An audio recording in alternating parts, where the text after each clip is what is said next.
असल बात तो ये है कि ये जो है ना भागवत, भगवत गीता, वेद, उपनिषद, पुराण, दर्शन, शास्त्र, ये कोई किताबें नहीं है, ये साक्षात भगवान है। वेद भगवान है, पुराण भगवान है। श्रीमद् भागवत जी के लिए कहा जाता है कि प्रत्यक्षः कृष्ण एव ही, साक्षात कृष्ण है। तो जैसे भगवान रूप बदलते वैसे उनकी ये ग्रंथ भी अलग अलग भाव बदलते हैं, अर्थ बदलते हैं। भागवत के एक एक श्लोक पे इतनी बड़ी बड़ी ग्रंथ, इतने बड़े बड़े टीकाएं लिख दी जाती। भागवत का पहला श्लोक आप जितने भी प्रवक्ताओं से सुनोगे ना, उस एक श्लोक की व्याख्या सबके मुंह से अलग अलग होगी। मूल वही है बट होगी सबकी अलग अलग, सबकी उसकी बोलने का तरीका, डेफिनेशन, उसमें से चीजें निकाल के जो महापुरुषों ने हमको लिख के दी है, उनकी जो बातें। भागवत में एक प्रसंग आता है गोपी गीत का, उसमें 19 श्लोक है।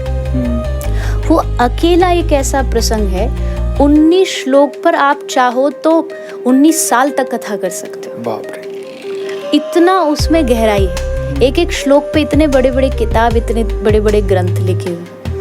एक भागवत में प्रसंग आता है जब पूतना मरी, तो जब पूतना दूध पिला रही थी तो भगवान ने आंख बंद कर ली। तो आंख बंद क्यों की भगवान ने, इसी पर किसी ने ग्रंथ लिख दिया है कि क्या क्या कारण हो सकते हैं भगवान के आंख बंद करने। हजारों कारण उसमें लिख दिए गए। एक आंख बंद करने के इतने कारण हो सकते हैं, तो आप सोचो कि एक एक प्रसंग अगर भागवत का हम पढ़ेंगे तो वो कितना बड़ा हो, कितना विशाल हो। तो ये बात एकदम सच है।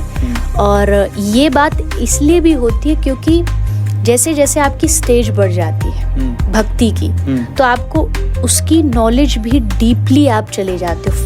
फर्स्ट टाइम में आप थोड़ा लाइट समझोगे और पढ़ोगे, बट फिर सेकंड बार में क्योंकि आपने ग्रंथ पढ़ा तो ग्रंथ की कृपा मिली आपको, अब थोड़ा आप और डीप जाओगे। सेकंड टाइम, थर्ड टाइम आप और डीप जाओगे और आपको और कुछ नया जानने को मिलेगा। तो इसलिए ये ग्रंथ वास्तविकता में लोगों को लगता जरूर है कि अरे कहानियां ही तो है, अरे किताबी तो है। मैं कहती हूँ किताब होती तो आज हजारों साल बीत गए भागवत की कथा कहते कहते, ना तो कहने वाले बोर हुए और ना सुनने वाले बोर हुए। सत्य वचन।